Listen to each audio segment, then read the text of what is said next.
पटना में sex racket का Patna police ने भंडाफोड़ किया है। मामले का खुलासा करते हुए सचिवालय एएसपी काम्या मिश्रा ने प्रेस कॉन्फ्रेंस में बताया कि शनिवार को शाम 6 बजे पुलिस को सूचना मिली। इस पर पटना के एएसपी मानवजीत सिंह ढिल्लों के आदेश पर एक टीम गठित की गई।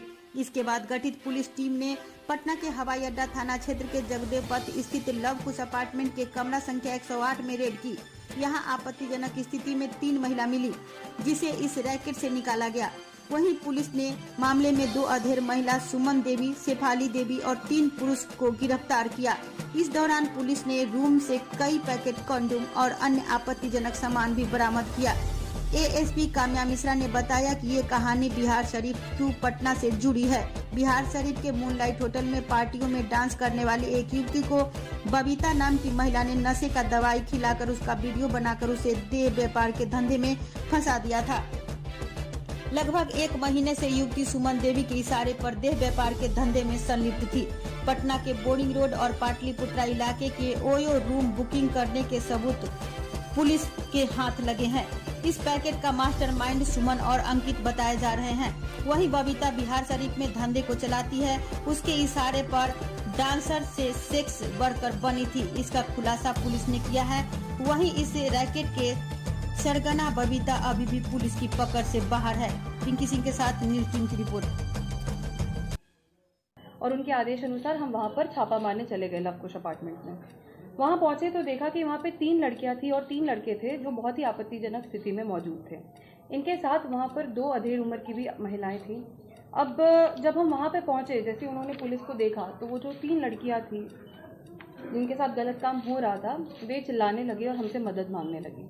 उनसे पूछताछ किया गया। पूछताछ के क्रम में उन्होंने बताया कि जो 2 महिलाएं हैं उनमें से एक का नाम सुमन देवी है और दूसरी का नाम शिफानी देवी था। तो ये दोनों जो है इनसे गलत काम करवाती थी। वहाँ पे मौजूद 3 लड़के भी थे।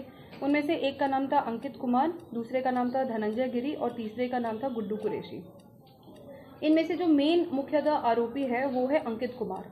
अंकित कुमार जो है इन लड़कियों के लिए क्लाइंटेल लेकर के आता था। फिलहाल इन विक्टिम्स के बारे में बताओ तो उनमें से एक विक्टिम जो है वो बिहार शरीफ की रहने वाली थी। वहाँ से एक मूनलाइट होटल नाम के क्लब में वो काम करती थी, डांस करती थी बर्थडे पार्टीज वगैरह में एक्सेट्रा पे। तो वहाँ पर उसकी जान पहचान एक बबीता देवी नामक महिला से हुई, जिसने बताया कि अगर आप और पैसे कमाने चाहते हो और अगर आप और डांस वगैरह में इंटरेस्टेड हो तो वो उनको इंड्यूस करने के नाम पर जो है डांस के नाम पर इंड्यूस किया उन्होंने और उनको एक रात को नशीला पदार्थ खिला करके उनसे गलत काम करवाया और उस वीडियो को उन्होंने कैप्चर कर लिया। अब उस वीडियो के बनाम पर वो सारा टाइम उसको ब्लैकमेल करती रही कि अगर ये गलत काम नहीं करेगी या भागने की कोशिश करेगी या कुछ भी करेगी तो जो है वो उस वीडियो को वायरल कर देगी। जो है वहां पर काम करती रही। वहीं पर उसकी मुलाकात एक और विक्टिम से हुई जिसने उसको पटना में मौजूद सुमन देवी के बारे में बताया। इस वजह से जो है वो यहाँ पे पटना आ गई। वो पिछले 1 महीने से ये लड़की जो है पटना में रह रही थी और यहाँ पर अंकित जो है उसके क्लाइंटेल फिक्स करता था। कई बार उसको ओयो रूम्स में ले जाया जाता था, कई बार जो है उसी फ्लैट में उसके साथ गलत काम होता था। तो ओयो रूम्स की भी जो है हम सत्यापन कर रहे थे, कौन कौन से ओयो रूम्स कहाँ कहाँ पर। मुख्यतः उसने बताया बोरिंग रोड और पाटलिपुत्रा, इन दोनों जगहों पर मोस्टली उसको फ्लैट्स में ले जाया जाता था। अब जो है इसकी पुष्टि की कौन उसका क्लाइंटेल था और नहीं था, ये जो है अंकित के फ़ोन से हमें पता लगेगा, जो हमने कोर्ट के आदेश के बाद हम उसको जो है एफएसएल जांच करवा करके उसमें से चीज़ें निकालेंगे।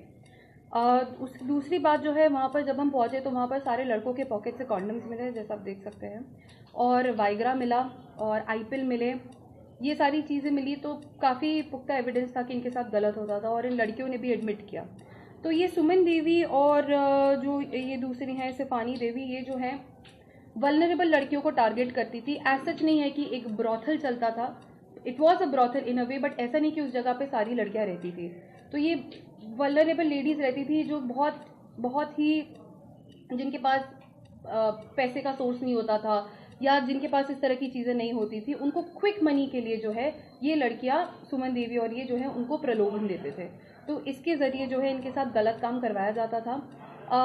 जो मेन विक्टिम जो उस अपार्टमेंट में रह रही थी उसको जो है हर रात उसको वो कम से कम 1 महीने यहाँ रही है तो वहाँ पे कम से कम उसके 25 रातों में उसके साथ गलत हुआ और कई बार सेम रात को उसके साथ 2 लोगों ने गलत काम किया। तो इसकी वजह से क्या होता था, एटलीस्ट उसकी तबीयत तो खैर अभी काफ़ी उसकी ख़राब हो चुकी है इन सब की वजह से, और पैसे मिलते थे उनको तो 3,000 रुपये इसको मिलते थे, जबकि अंकित को कई ज़्यादा पैसे मिलते थे। और उसमें से 3,000 रुपये जो है ये 1,000 इसको सुमन देवी को देना पड़ता था और बाकी 2,000 रुपये इसको मिलते थे। तो ओवरऑल यही कहानी है। बिहार शरीफ से इसकी स्टोरी शुरू हुई, वहाँ से वो यहाँ आई, यहाँ पर उनके साथ गलत काम होता था। तो कौन सा गेस्ट हाउस, ये जो है ये सारे जो है हमें उनके अंकित के पास से मिले हैं, अंकित का सामान था ये। तो उसमें से जो है इनका सत्यापन करना बहुत ज़रूरी है, कौन से गेस्ट हाउस में लेकर जाया जाता था, किस तरीके से। तो वो सारा सत्यापन अभी करने के बाद अनुसंधान के क्रम में बाकी की बातें नहीं, गेस्ट हाउस के नाम पर एसेट उसकी कोई पुष्टि नहीं हो पाई है। लेकर जाते थे, गलत काम करवाते थे। अब कौन से गेस्ट हाउस पे कहाँ कैसे, वो उनकी सीसीटीवी वगैरह अवलोकन से जो है। सुमन देवी जो है, अब सुमन देवी भी जो है वो पहले जो है किसी के कांटेक्ट में आई और उन्होंने जो है उसको ये फ्लैट दिला करके दिया था। बट थोड़े दिनों बाद जो उनको पैसे दे रहे थे, पहले उन्होंने पैसे देने बंद कर दिए, तो उन्होंने खुद से काम यहाँ पे करवाना शुरू कर दिया था। ITP एक्ट का केस हुआ। अब वहाँ पर जो है इनमें से 2 लोग जो है नशे की हालत में भी थे, तो 2 FIR हुए हैं। एक जो नशे की हालत में 2 लोग थे वो, और इनका अलग से ITP एक्ट 370 IPC और 376 IPC। इसमें 3 लड़कियों को रेस्क्यू कराया गया है जो कि विक्टिम्स थी, और बाकी के जो लोग थे उसमें से 3 लड़के जो कि अक्यूज्ड है और बाकी 2 जो एज पिम्स एक्ट करती थी। अंकित का जो है उसका आपराधिक इतिहास हम पता करने की कोशिश कर रहे हैं। उसमें से जो सेकंड लड़का था धनंजय गिरी जो है वो अपनी वाइफ से ही देह का व्यापार कराता था। उसी के पैसे से जो है ये अपना घर चलाता था, अपने बच्चों को पढ़ाता लिखाता था। तो उसमें से जो धनंजय गिरी है वो भी एक तरह से काम करता था as a pimp. Online WhatsApp से जैसे अब जैसे कि इसने जो है कई इसके जो व्हाट्सएप चैट्स में जो है वॉइस रिकॉर्डिंग वगैरह मिली है कि लड़की को रेडी रखना, या 7 बजे क्लाइंट आएगा, या 8 बजे हम लेकर के जाएंगे, इस तरह के जो है मैसेजेस व्हाट्सएप पे वॉइस मैसेजेस मिले हैं। फानी ने रूम नहीं लिया था, वो वहाँ पर आती थी, वो मुख्यतः अरवल से काम करती थी। और जो है इस रूम जो है वो सुमन देवी का आ रहा है। वो रूम के लिए वो जो महिला जो थी जिनके कंसल्ट में आई थी, बबीता जो महिला आई थी जो ये काम करवाती थी उसे, put a number on it, ये अनुसंधान के क्रम में ही पुष्टि हो पाएगी उसकी। बट ये लड़की जो है फ्लैट तो काफी टाइम से वहां पर ले रखी है, 2 साल से ज्यादा से वो फ्लैट लेकर के रखी है। बट ये जो इस लड़की के साथ जो गलत काम है वो पिछले 1 महीने से हो रहा था। 2 साल से सेक्स रैकेट नहीं चल रहा था, 2 ऐसे हुआ था इस लड़की के साथ करा रही थी। होटल बुक होता था वो ओयो की भी लिखता पाएगी होटल वाले। जैसे कि अब जैसे मैं इनका कराऊँ तो इनके पास फेक आधार कार्ड होते हैं, तो अगर ये रूम बुक भी करा रहे हैं तो उसकी पुष्टि करना इज वेरी डिफिकल्ट कि उनकी संलिप्तता थी कि नहीं थी। लेकिन इसमें छानबीन करनी बहुत जरूरी है और वो इन्वेस्टिगेशन के क्रम में पता लगेगा।